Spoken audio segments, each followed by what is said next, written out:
This is Geek News Central. My name is Todd Cochran. The stories that leads the show are: can Zuckerberg be fired over data mismanagement? Municipal broadband to the rescue of net neutrality. What do Facebook and Google really know about you? And the telecom lobby is going to go to war with states over their implementation of net neutrality. All that, plus the news of the day. I want to welcome you to episode 1270 of Geek News Central for Thursday, March 29th. This show is sponsored in part by GoDaddy.com and listeners just like you. Great deals from GoDaddy can be found at geeknewscentral.com/GoDaddy. You can support this show today at geeknewscentral.com/insider or simply paypal.me/geeknews. You can pick up Ohana gear at cafepress.com/Ohana store. Hey, I want to give a warm welcome to all the brand new listeners of the show. Thanks for being here. Of course, if you're an existing subscriber, part of the Ohana, thanks for staying tuned to the show. Thanks for staying subscribed, whether you be a listener or a viewer. But for those of you that are brand new, make sure you get over to geeknewscentral.com. And when you're over on the website, really just get subscribed to the show. And it's real simple. On the right-hand column of the website, you'll see there places to subscribe via Apple Podcasts, on Android, via email, Google Play, Stitcher, TuneIn, RSS feed, and coming we're on Spotify, but the link will be there to be able to get access to the show on Spotify. Or an RSS feed, just to use it old school. Use a podcatcher. Or just click on the more subscribe options if you have no idea what I'm talking about. Of course, you can cruise through the site and take a look at all the great content. You can even listen to the older podcasts that are on the website. But subscribing guarantees you'll get everything delivered directly to your mobile device on a regular basis. Of course, subscribe to the newsletter as well. You'll find that on the front page of the website. The newsletter contains everything that I talk about during the show. And basically all the links to all the articles are there. So you can follow along or just click through and see stuff as you want to. Hey, again, thanks to all longtime listeners for being here and being part of the family. Don't forget, when we're live at live.geeknewscentral.com. We're on Facebook as well on my page. We're also on YouTube Live. If you have comments on today's show, it's real simple. geeknews@gmail.com. geeknews@gmail.com is the email address. You can follow me on Twitter @geeknews. If you're part of the Ohana here, join the Slack channel. Join the Geek News Central Slack channel by sending me an email. Or, of course, you can follow on Google Plus or on Facebook. You can watch this show on the Roku TV via the Tech Podcast channel or on the Apple TV. Just search for Geek News Central. You can listen or watch. Doesn't matter. You can listen on all kinds of smart home devices, whether it be the Amazon Echo, whether it be the Google Home, whether it be the Cortana device. All those devices will play this podcast. All you have to do is to tell it to play the podcast Geek News Central. Of course, you can listen on Stitcher, watch review. Sorry, I don't know the answer to that one yet. You can listen on Stitcher. You can watch review on Blueberry.com. Of course, there's lots of ways to tune in. All of them are available again on how to do that via geeknewscentral.com. Partner shows include No Better Than Average with Jacob and Jeff, the Gadget Professor, Mr. Don Bain, the Pro Gear site being written by my GNC team. We've got the New Media Show with co-hosted by myself and Mr. Rob Greenlee, and the Podcast Legends Show. This show is sponsored, of course, by our good friends at GoDaddy.com. And hey, Robert, welcome to the show. Just saw your note there on Facebook. But hey, GoDaddy is really what allows me to keep the lights on here in a big way. So we're coming down to the end of the month here, and it looks like we've had a pretty good month.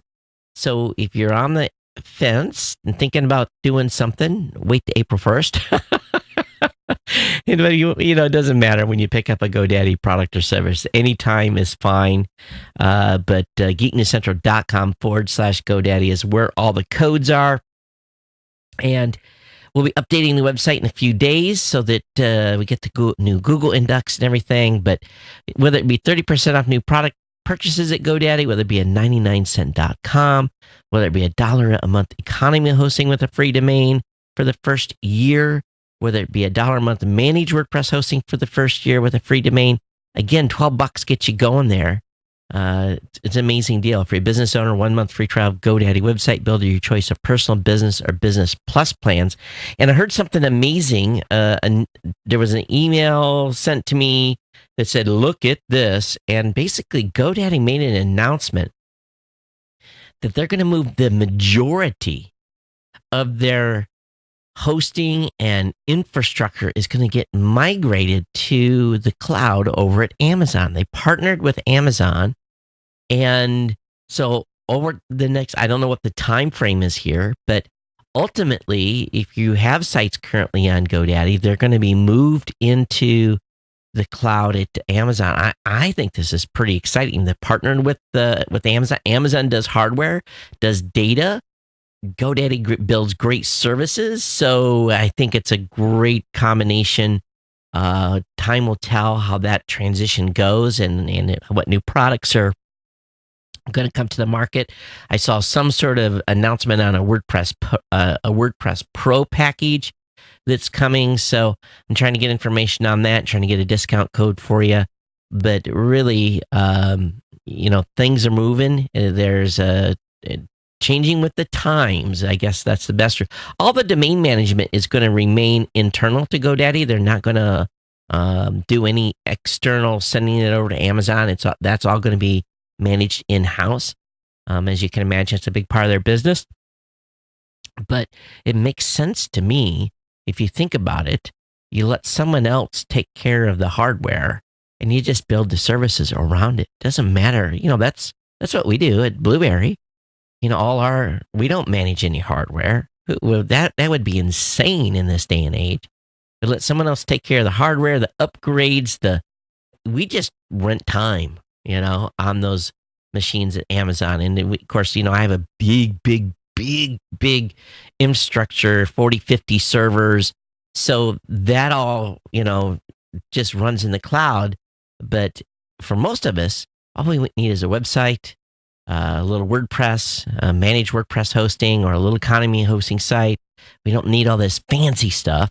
And this is where GoDaddy comes in, and you can save big by using my promo codes at geeknewscentral.com/. Make sure you go to the website, click or copy the code, and that'll get you locked in, all right? Okay, so let me go ahead and bada bing, bada boom, bada bing, bada boom. Let me come back to my notes. And if you're watching either online, and that's another thing too, if you're on the live.Geek News Central site, there is a chat room there, so you can say hello within the chat room. You can just say hi. I'll watch that. As I mentioned in the last show, if you're watching live, it's hard for me to keep track of the comments if the comments really start coming in. So just be aware of that. I do have a confession to make tonight. You guys know since I started working out that I've tried not to. I don't drink Red Bull at all, but I switched to a Melaleuca product that was basically an energy boost, and it's probably mostly a caffeine shot, But about 15 minutes before I started the show tonight, I just, after getting prep and getting read through the articles that Kirk, our executive producer, had got slated up for me and checked for some additional stuff, I walked out in the living room. I told my wife, I said, I'm dragging. Have we got any of those energy shots left? And she's, yeah, there's some in the drawer. And I went to the drawer. Oh, I went to the drawer and found one. And so what it means is I'm going to have a runny nose. It's just the way it works. When I do one of those, it's this nostril, and I already noticed it. So my right nostril will start running. But part of it is the workouts have been massive. I've got a goal, not only a weight goal, but a workout goal on the elliptical to get to 7 miles. in 65 minutes. And I'm at about 9. Let's see, I'm at a 6 point. Today it was 6.92. I'm going to tell you, I don't know if I'm going to get to 7 miles in 65 minutes on the cross trainer. I cranked just about as hard as I possibly could today, and maintaining my workout level, heartbeat rate where I need it to be, and all that. But the workouts have been great. I think I'm putting on muscle mass. That's maybe why the weight has been going down. Oh, hey, Rob. Maybe not the Rob you're looking for. So someone just popped into the live chat on live.geeknewscentral.com. Cool. So thanks for being here. So anyway, a really, really, really, really good workout today, and that's part of the reason I'm in here like my butt dragging. But I'm happy my NAB prep is done. Next week, we have one more article coming out at powerpresspodcast.com. We did our mailings today.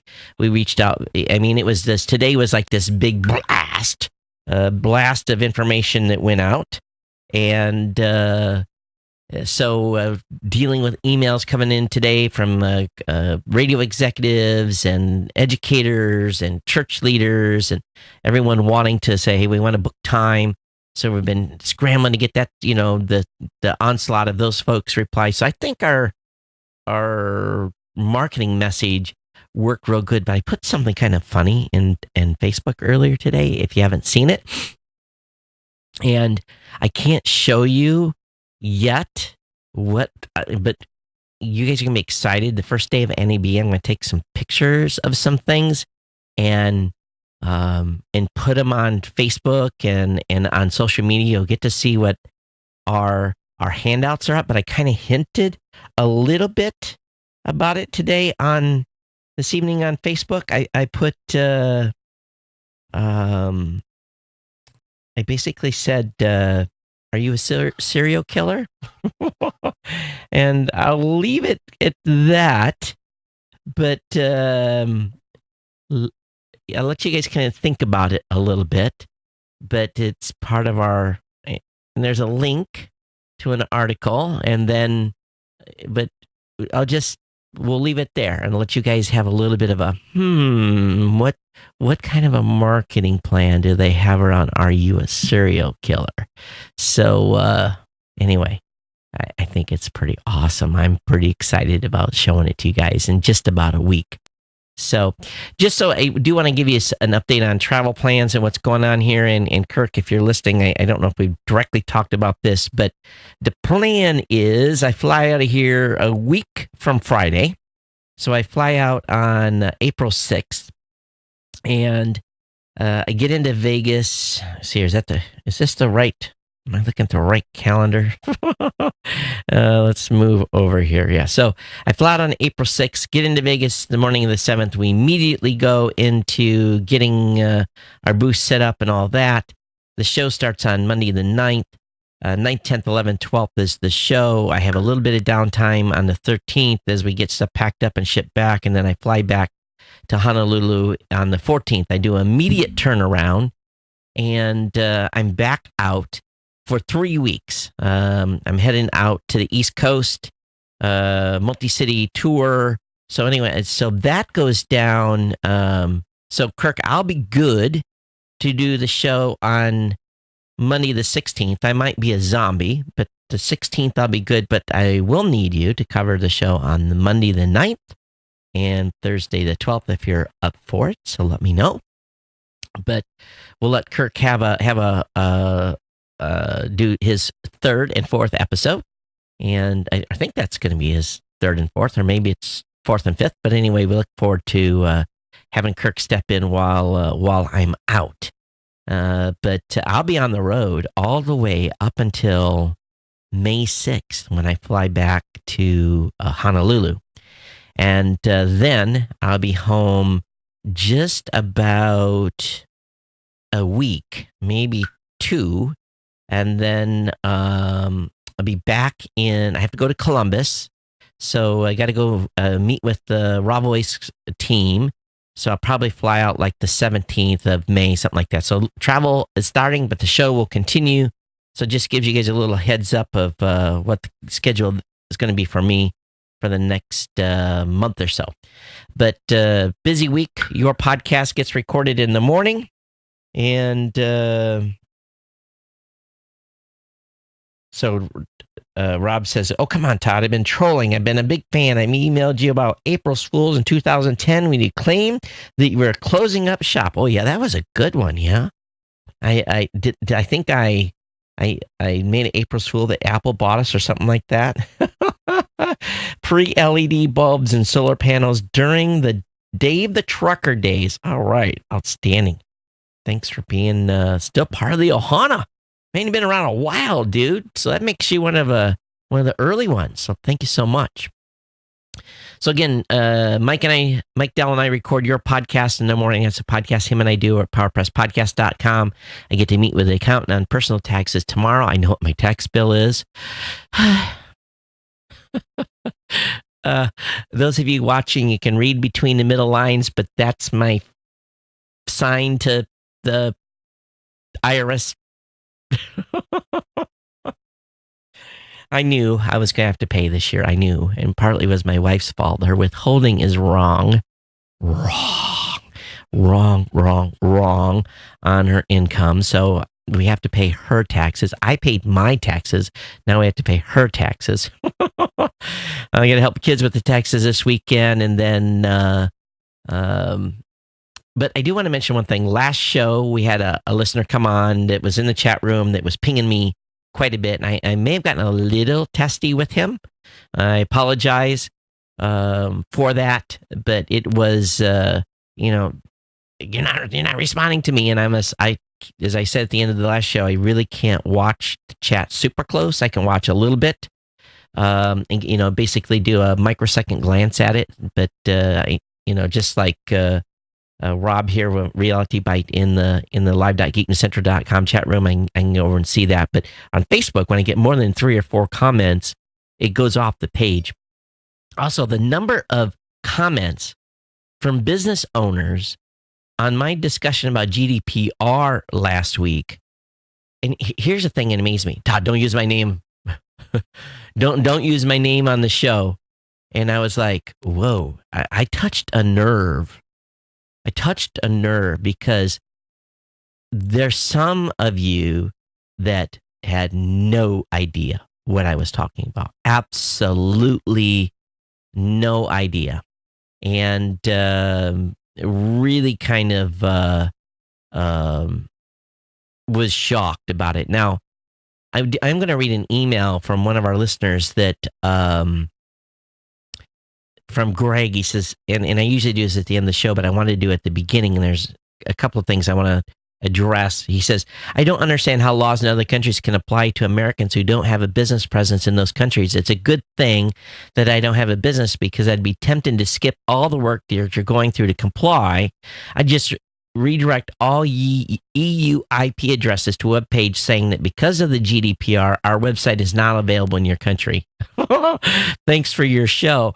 Now, we love our European Union customers, but boy, if I had a choice. So it's just a thing, and but it's painful. It really, really is. And so anyway, thank you for a large number of business owners. Like, do I have to do this? And I have to comply? And yes. Here, read this. Yes. It's significant, and you can stick your head in the sand. That might work for a little while, but I'm afraid there's going to be companies and firms in the EU are just chomping at the bit to litigate and go after U.S.-based companies. I just have a feeling I might be wrong.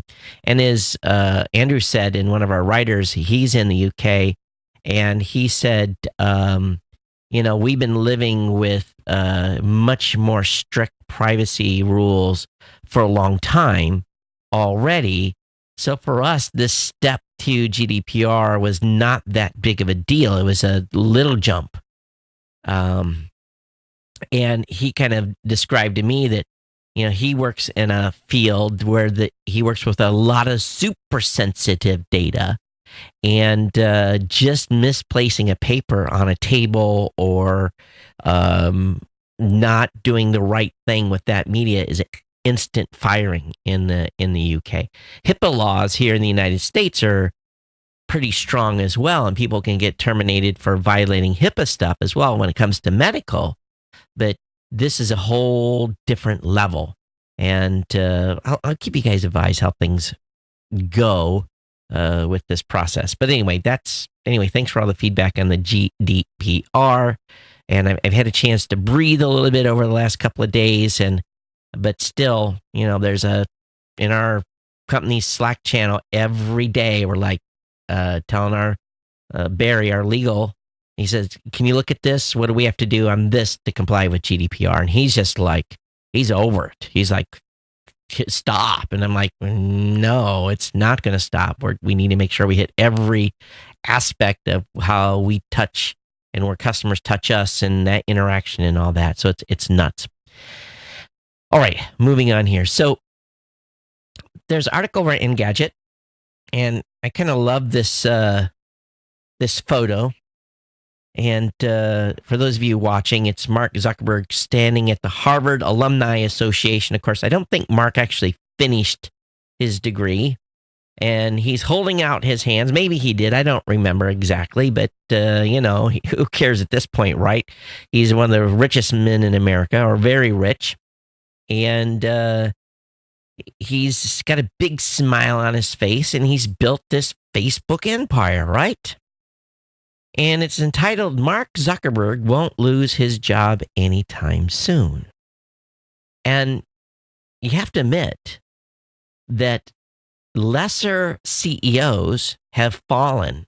You look at Uber co-founder Travis Kalanick was kicked out as reports of company sexist culture flooded the news. Equifax CEO and chairman Richard Smith decided to retire. That guy should have been locked up, in my opinion.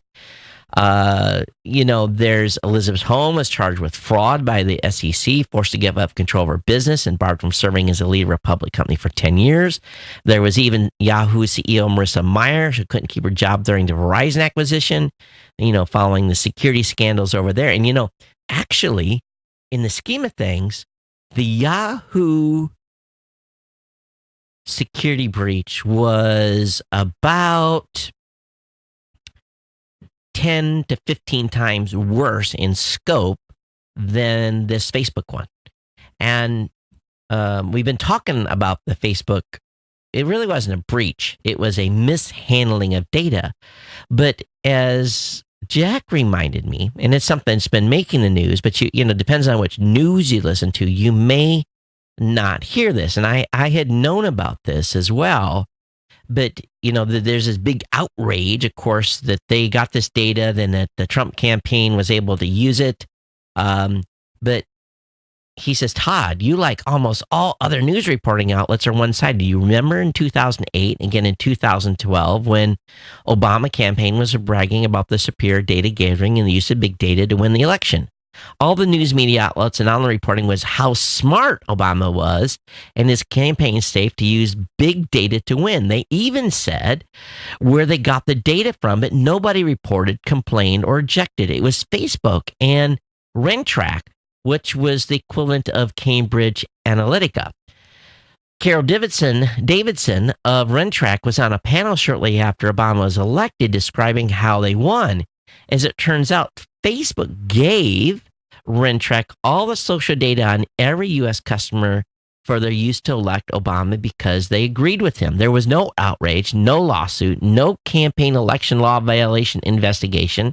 I have attached a short audio file of Miss Davidson bragging about it. This file courtesy of the No Agenda podcast. In 2013, Jim Messinas, Obama's campaign manager, did a discussion panel where he talked about using big data and Facebook, LinkedIn, Twitter, and Google. I've included about a link to a 10-minute YouTube video of this panel. So Cambridge Analytica was not the first to use the Facebook data in an election campaign. They just learned how from the previous administration. He says this is selective memory of the news media. It's true. It's true. So it is. Jack, I think from my perspective on this whole thing, I'm not outraged. I'm laughing at the fake outrage. Okay. I know some people are outraged. I'm not, but it's true. So I don't want to get political on the show, but there is no outrage for when Facebook just gave the mother lode to the President Obama's team in 2008 and 2012. So it makes you go, huh? So is it even more fake outrage? Now the question is, in this audience, how many of you are hearing this information for the first time? I knew about this. This is not news to me, but I forget that the way the news is today, that this probably never makes it on the left-leaning channels, MSNBC, CNN. They probably never carry this information at all. So unless you go looking for it, you don't know it. Now, I don't want to do the job of the No Agenda show. Okay, I'll leave that to Adam and John C. Dvorak to do that. And I'm a big fan of that show. I've listened. Again, they're equal opportunity basher of everyone. They have a lot of fun with all politicians, geopolitical and everything. So if you want a show that it analyzes the news and what the news doesn't say, that's the podcast to listen to. But from my point of view, the fake outrage really goes back to you're right. First of all, everyone knows this data is being shared. We've talked about this on the show a couple times already now. So it shouldn't come as a surprise. So it still surprises me when people are complaining about it. But going back to Zuckerberg, he's not going to get fired because even though he promised to give 99% of his stock to his wife's foundation, $45 billion worth, something to that effect.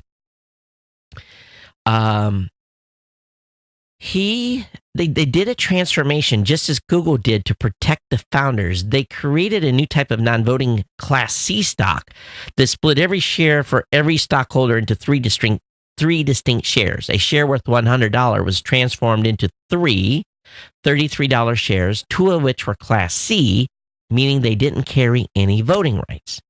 So this allowed Zuckerberg to divest 99% of his shares without giving up control of the board.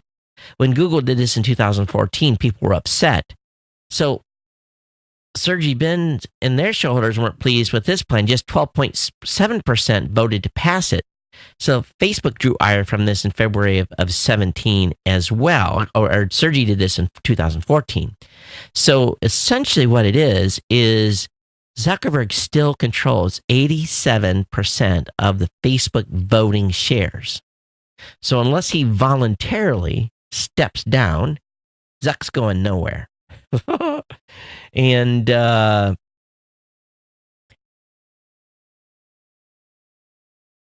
so, Rob, you're good on the show today, okay?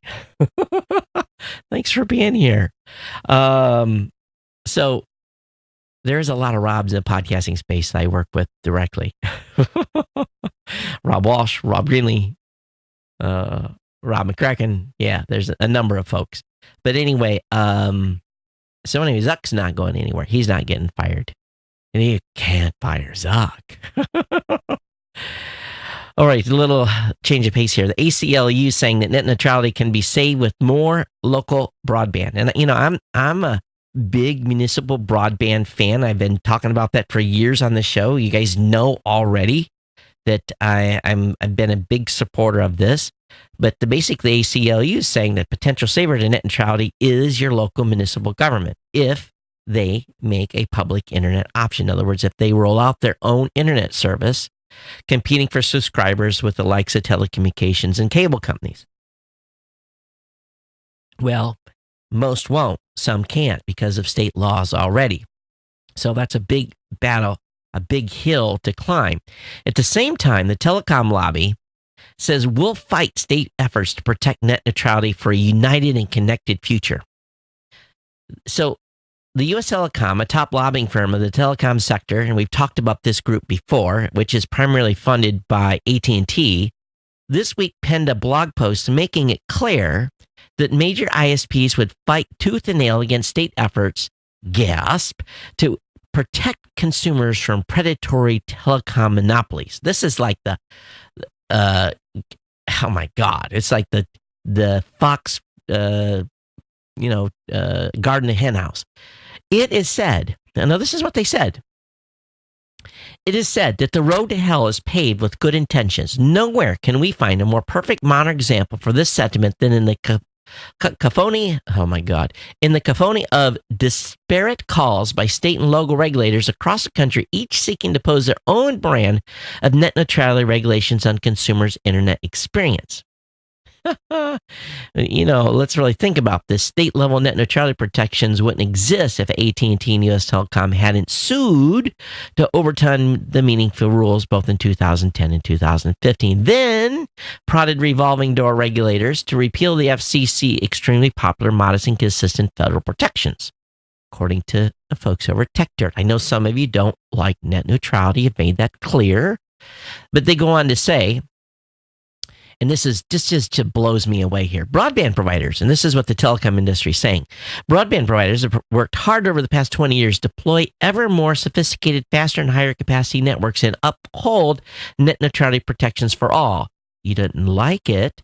To continue this important work, there's no question we will aggressively challenge state or municipal attempts to fracture the federal regulatory structure that made all this progress possible. We'll also continue to work at the Congress to enact one consistent set of national and permanent consumer protections. All Americans deserve equal rights online. Standing up there for them means not merely saying no to state-level regulation, but hell no to the idea of dismantling what must be a united and connected future. They are worried. It takes an incredibly abundance of hubris to lobby and donate to government to kill extremely popular, uniform, and modest consumer protections.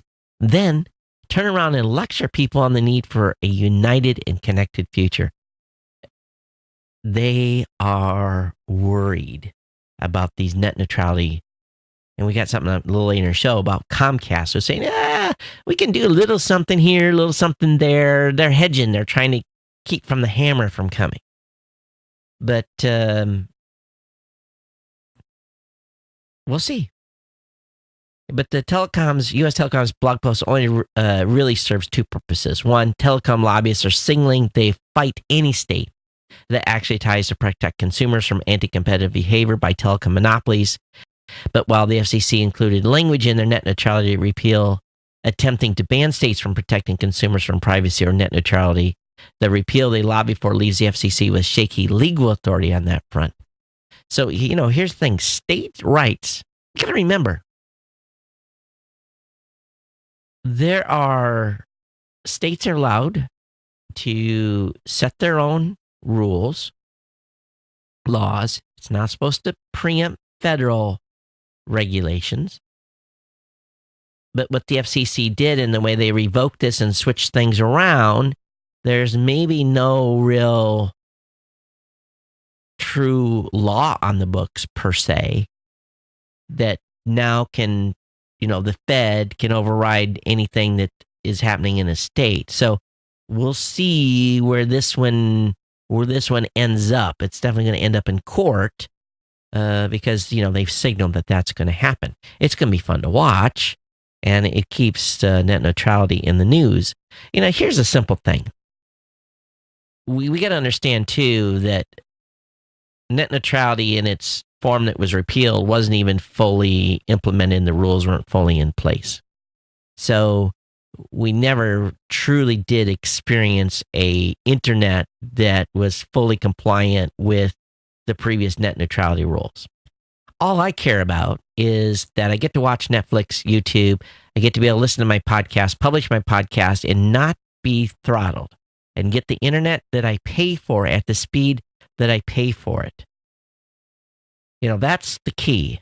I don't want to be throttled. I don't want content to be slowed down. I paid for this. I want to get the service that I paid for without internet service provider intervention. They can do all the marketing they want, offer all kinds of free stuff. That I don't care. That's a free market, and that's how they'll compete.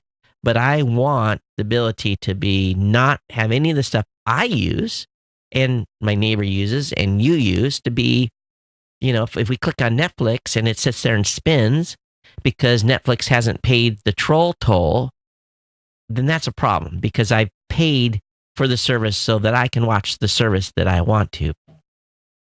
So we'll see where this goes. It's not over. Love to hear comments. geeknews@gmail.com. So there's an article at Newsweek saying what Facebook and Google really know about you. And, laughable, in 2010, Zuckerberg declared that the age of privacy was over. You notice I say laughable? Because, again, it's true. We've known this for a while. In an interview with TechCrunch, a Facebook founder claimed that privacy was no longer a social norm. That came in contrast to his comments less than a year earlier, claiming Facebook could never share or sell a user's data or information to anyone beyond the person's contact. But we know that by 2010, as Jack has told us, they already had given all their data on all of us to the Obama election team. So, as the Federal Trade Commission begins its non-public investigation into the scandal, Newsweek explores how far the technicals of Facebook and its fellow Silicon Valley snoop Google actually reach. And they've got a pretty good piece here on what Google really knows about you. And you can get your data from Google and Facebook, and I encourage you to do so. But, the tentacles reach pretty deep. And it gives all the information. It basically includes all the pictures a person's ever uploaded to social, all the messages they've sent and received, as well as other application linked to their Facebook accounts, everything that you've liked. It talks about your personal profile. It talks about your relationship status, education, employment, a hometown. It looking a little deeper, Facebook is stored each time you've logged into your account, noting your IP address, a time of device to use. There's something many technologies keep track of, often using it to target the users with specific adverts. Facebook has gathered a list of the perceived interests of a particular user based on every time we hit like. In an attempt to be open about the data it collects and stores from its users, Facebook includes instructions on its website for anyone wanting to download. I want you all to go download your data. Please, please, please, please go download your data. Go get it. Take a couple hours, go through it. And then I want to hear send me an email. Now, Google is much more than just Google. They've got their core business, and it's separated from operations under the company Alphabet. But ignoring Alphabet's sister companies, Google alone has the ability to learn about almost every aspect of a user's life. Location history, their schedule, their interests, habits through Google Search, Google Play, your habits through Google Search and Google Play, not to mention correspondence through its Gmail email service. For example, any user that has not disabled their location history in Google Maps will be able to see everywhere they've been with their mobile device by clicking on a timeline, which has been used in lots of court cases for husbands and wives who've been going places and doing things with other individuals they shouldn't be. Google's main source of revenue, of course, is through online ads. So it creates advertising profiles on us. Not all of us care that they're collecting this information, but as the NSA whistleblower Edward Snowden said in 2016, arguing that you don't care about the right to privacy because you have nothing to hide is no different than saying you don't care about free speech because you have nothing to say. So some pretty good stuff going on the privacy front. Now, at the same time, where did I see it? Do I have it stacked here? Well, there's going to be an article a little later in the show. I should have had it queued up here that talks about more GDPR stuff and what companies are going to be doing. Specifically, well, let me just tell you now, Apple is announced that they're going to give you the ability to download everything they know about you as well as part of its GDPR compliance that it has to put forth as well. So I'm telling you, this GDPR stuff is going to change everything in America. We're going to get some of the same privacy stuff people in the UK do by proxy. All right, switching gears completely here. Younger UK viewers, it is being reported, watch more Netflix than all of BBC TV. In its 2018 annual plan, the broadcaster has acknowledged that young people 16 to 24 in the UK are spending more time watching Netflix than all of the BBC's programming combined, including iPlayers, not just TV that the BBC is losing out on, but audio too. As the company states for the first time in October and December 2017, they estimate 15 to 34s listen more to streaming music than all BBC radio, 5 hours versus 4 hours and 30 minutes a week. This is part of the stuff I've been talking about at PowerPressPodcast.com. It's time for radio to fight for their survival by preparing for the onslaught and the drop of people listening to their content, because this age group's going to get older and they're not going back. So it's happening in the UK too, and the BBC's admitting it. Amazon, for some reason, the president is, well, I know why the president's after Amazon.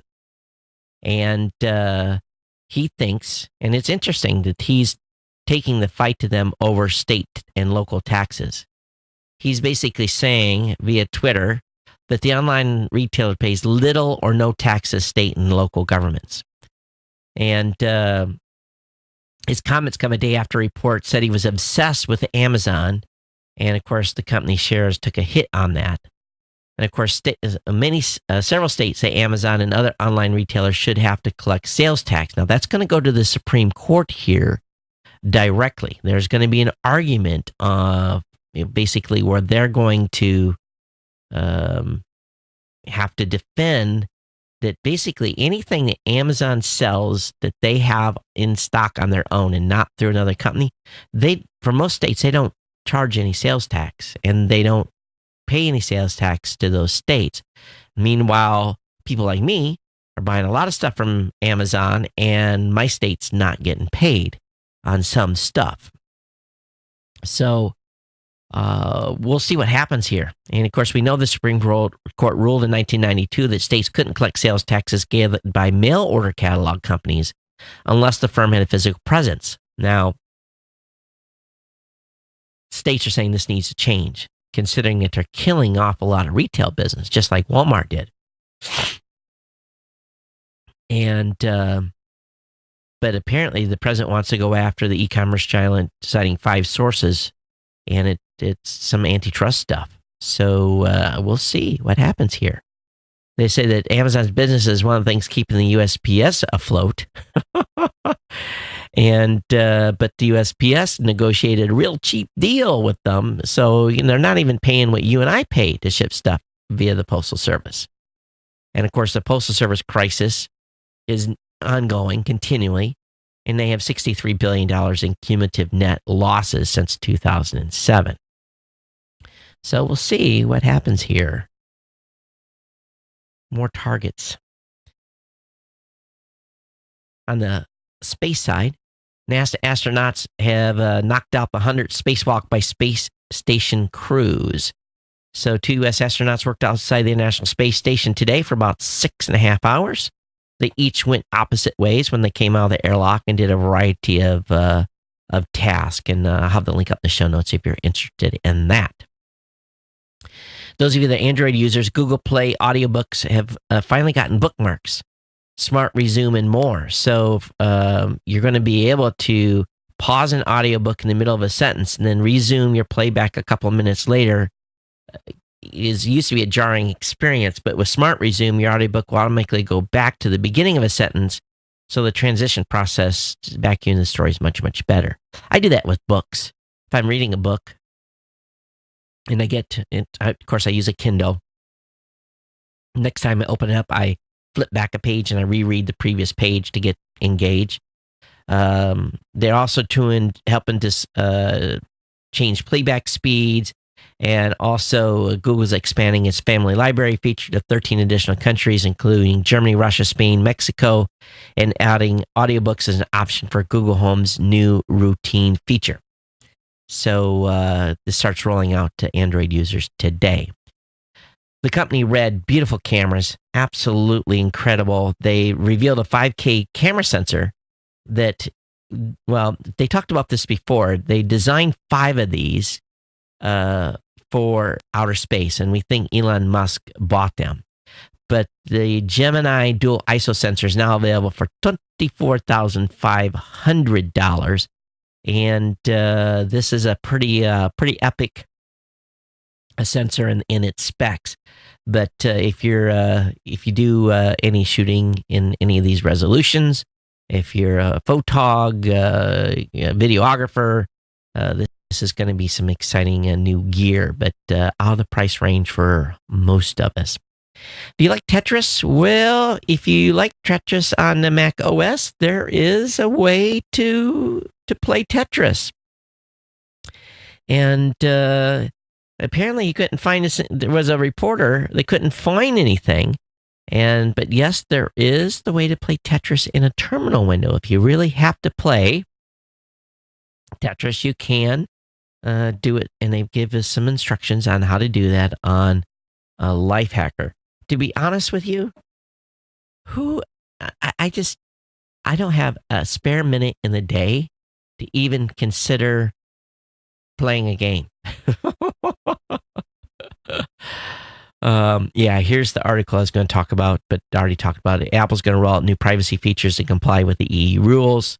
Again, GDPR, and they're going to get copies of your data and deactivate your account. So they're hoping to make it easier for you to manage your privacy over there. Link will be in the show notes. How many of you have got a car that's got CarPlay? If you do, lucky you. I'm sure many of you are familiar that, of course, there is a podcast app in the CarPlay. But some aftermarket radios that you would stick in your vehicle, you can either do Android or the iOS. But I tell you, I kind of like Apple CarPlay. I wish my car had it. But they talk about the 10 most popular is Maps, phone, messages, music, podcast, iBook, interesting or not, iHeartRadio, boo, boo, boo, hiss, hiss, WhatsApp, Spotify, and NPR One. So at least 8 of those 10 things I like. I'm not an NPR fan whatsoever. I don't know. I've just never been able to get into their breathy content. I really didn't follow this too much. And maybe we talked about it a little bit on the show. But there's an article over on MakeUseOf.com asking, is Edward Snowden's Haven, which is Haven, a security app or the ultimate spy tool? And if you've got an old Android phone laying around, and I have a couple, and I'm going to go dig one out and get it charged up. I'm going to slick it, and then I'm going to load Haven on there and play with this a little bit. The app uses all the following smartphone sensor technologies: camera, accelerometer, microphone, light, and power. And it basically acts as a security system in your home. You can put it in like your bedroom, and you can install the app, and it will record noises if it detects movement or light changes. It's got all kinds of crazy features that is actually stored to the phone, and then you can go back and look later, and it will send you alerts to your current phone as well. So have any of you set up Haven on, and don't set up Haven, please, listen. Do not set up Haven on your regular Android, one that you carry every day. This is a very bad idea. Okay, so if you've got an old Android laying around device, this might be something to play with a little bit. According to Ars Technica, a Cruise self-driving car got a traffic ticket General Motors says it did nothing wrong. Crew says its car never came within 10 feet of a pedestrian. Their sensor said that it was 10.8 feet away from the car.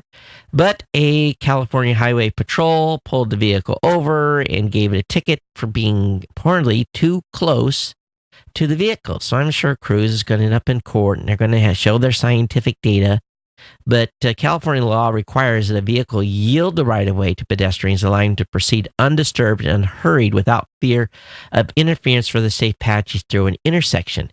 In Hawaii, if someone enters the intersection, and let's say they enter from the right, and I don't know how it is in your state, but the law here is if they enter from the right and they cross in front of you, once they get past you, you cannot go. You have to wait until they get all the way across onto the opposing sidewalk before you're allowed to move. Because what happens is you trigger the other cars in the other lane to move, which potentially can cause someone to get hit. So I don't know if that's the same case in most states, but at least here, that's the law. Once they enter the crosswalk, you stop for them. You have to wait till they get all the way across before you move. But GM is saying that the cop, of course, uses his judgment. He eyeballs it, says, they were too close. They're going to get a ticket. And how is a police officer to be able to tell the difference between 10 feet and 10.8 feet, to be honest with you? All right, how many of you have heard the wise tale that cracking your knuckles makes your knuckles get bigger? How many of you have heard that? I've heard that since I was a child. When I was a child, if I cracked my knuckles and I was around my grandmother, she would break out a ruler and bust that over my hand. And even to this day, I do not crack my knuckles. Now, my son drives me crazy. I should have been beating him with a ruler for cracking his knuckles. He likes to crack his knuckles. I don't. I just don't do it. Okay, on a rare occasion, if I get my finger jammed or something, I'll crack a knuckle. But it's rare. I don't do it like some people do it religiously on the fly. Well, did you know that there was a study done? One guy was only cracked one side of his hand and not the other for like 80 years, and there wasn't a difference in arthritis or anything over time.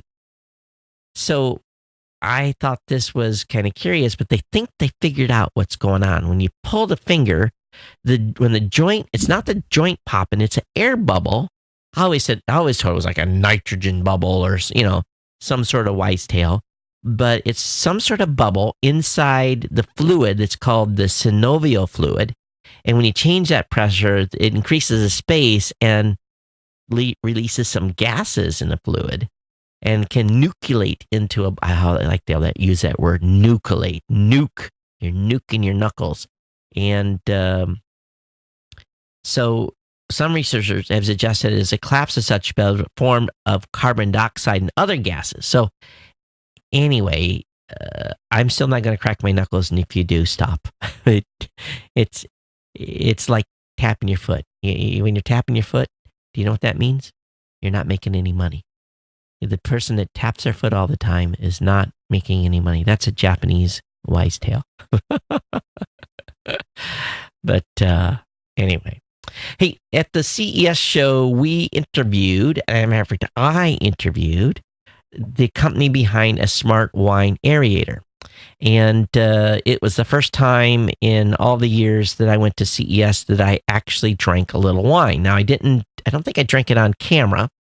I did before we went on camera. They were a little bit, I think they were worried about, I think they were just a little worried about the rules on that. But anyway, I tasted the wine with this prototype and could distinctly tell a difference. Now, I am not a wine snob in the least, and not at all. I get a bottle of whatever, and I get it home. It either tastes good or it doesn't. I don't try to say got this fruity flavor with nutmeg, and that's not me. Okay, if it tastes good, it tastes good. That's just how it is. But I know you're supposed to let your wine breathe, and there's, some of you that drink wine, you decanter your wine, and it has to set so much time, and blah blah blah blah blah blah. Well, they've launched the campaign to crowdfund its aerator on Indiegogo. The campaign launched yesterday and has already surpassed 30,000 goal. Depending on her early back, you may be able to get an aerator for somewhere under $200. Avion plans to sell them for $249, and it tends to start deliveries around September. So if you saw the video on Geek News Central, I told you there was definitely a different taste. It was discernible to me. I really can't describe if one was 100% better than the other, but if you're a wino, you may want to get in on this Indiegogo. Stuff will be up in the show notes, all right? Oh my God, I'm only halfway through stuff and we're already at 56 minutes. I'm not going to make it today. Google Map now supports 39 more languages. I'll have that link up in the show notes for you to check out. SpaceX has a busy weekend ahead of it. They're doing 2 launches. They're doing one on Saturday, then one on Monday. So they're actually doing one on tomorrow, Friday, and then they're doing one on Monday. So they've got a busy weekend. So I don't know what time the launch goes down tomorrow, but if you're off for Good Friday, you'll be able to watch the launch. Also, there's a spacecraft that's being prepped for a July launch. It's called the Parker Solar Probe. It's going to go out and look at the sun. It's going to get pretty close to the sun. So there's a good article on the tech on this. And here's the insanity. They say that this satellite has to be aligned so perfectly, looking at the sun with a error of 1 degree or more, it will fry the back of the satellite. So they have to be perfect. They can't be off more than, a degree is the margin of error in being able to protect the spacecraft. To me, that's like, wow. They actually say when they're lined up correctly with this heat shield facing the sun, that they have faith that the rest of the instruments are going to be cold. So cold, in fact, that they've got radiators to be able to heat them up because they're afraid that it's going to not be warm enough based on where they're going to be in space. I thought that was insane. So 1 degree difference between being frozen or you basically cooking the satellite. Those of you that have basically motorhomes or trailers or something like that, there's something called a trailer valet. This thing looks awesome. The trailer valet is a remote controlled car. It basically will move around your trailer. You basically hook it to your hitch, and you can move a trailer and stuff around without hooking it to a vehicle. It only costs you about $4,100 for one, but pretty slick. If you've got a business that's moving a lot of trailers and storage units and so forth, this might be the exact ticket for you, but very cool robot to move stuff around. Automakers are teaming up with a number of states to get Americans to buy more electric cars. All the manufacturers are ramping up their car business, but yet in America, we've only had very, soft sales of vehicles, electric vehicles up to this point. And we all love our gas and be able to go. There's, only 2% of the 17 million total vehicles sold over the course of the year were EVs. So with as many EVs coming to market, they need more charging stations. You can't charge. It's impossible in Hawaii to charge anywhere anymore. The chargers are always full. So they fixed that. That might encourage people to buy more electric cars.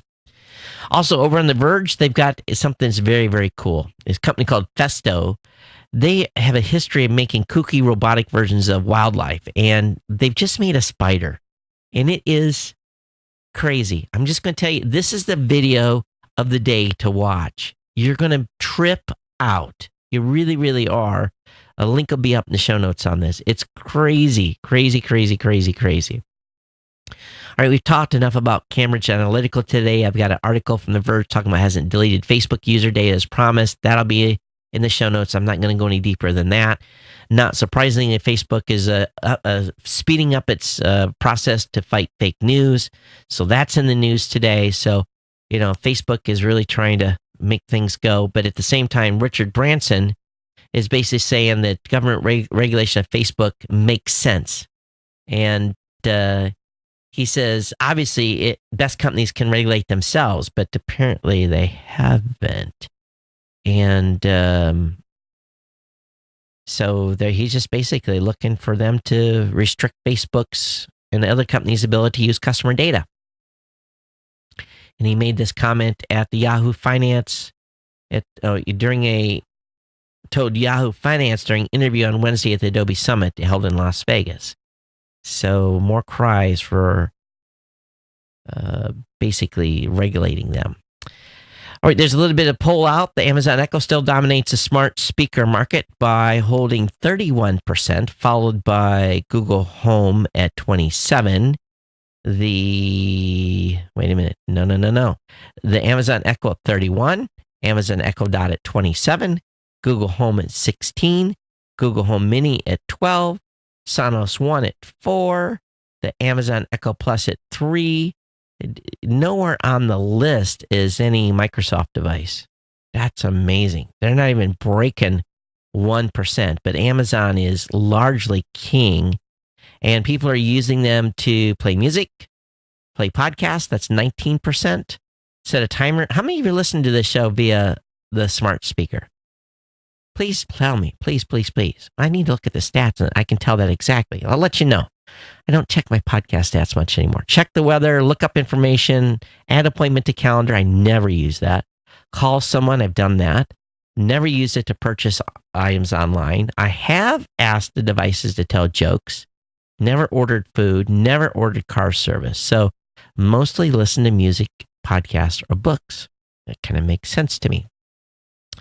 You love Mustang? Well, the 2019 Ford Mustang Bullitt will cost you $47,495. The limited edition is going to pack 480 horsepowers with a $900 destination fee.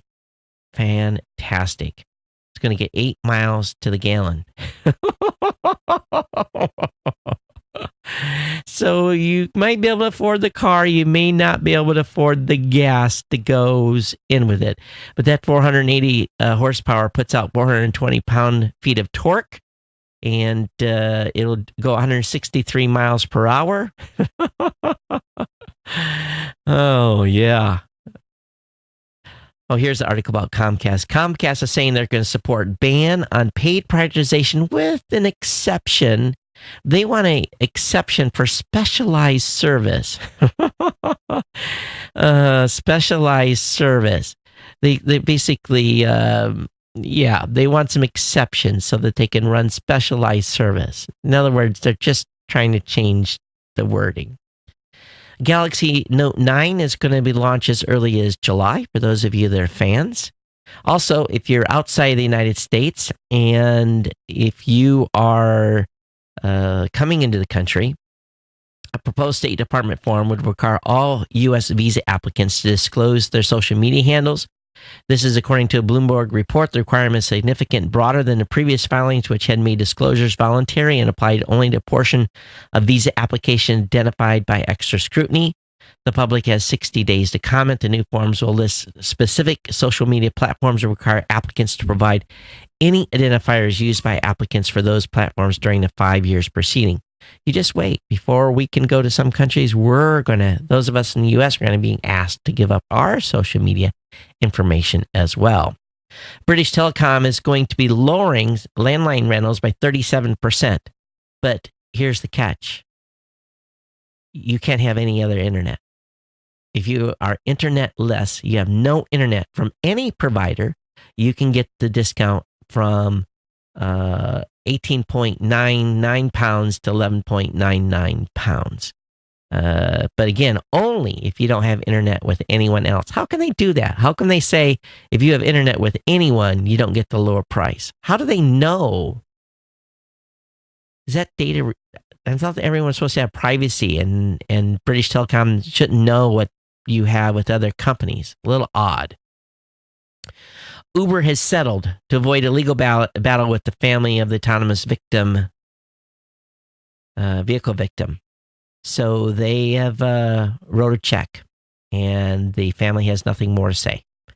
So they knew where they were at on that one, and that happened very, very quickly. So they must have came in with a major amount of money. But they've had enough negative news. They don't want any more.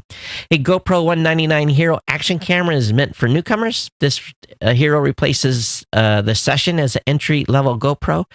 I've got a new GoPro here. I'll talk about it on the next show. Very excited to test it. It's the one that does the 360 video. I think you're going to be excited. We got some stuff planned. But this 199 Hero Action is available.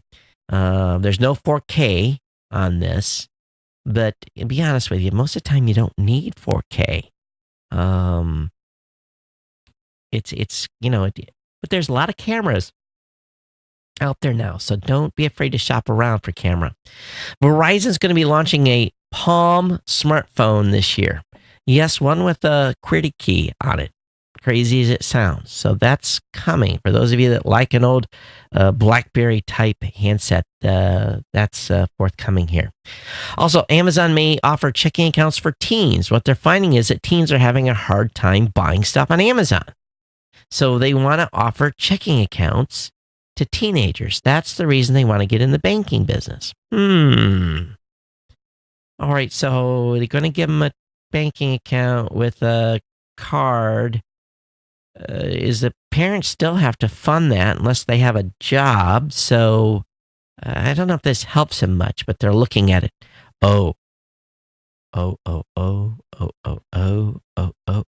HBO has released the new Westworld 2 trailer, and there are a huge number of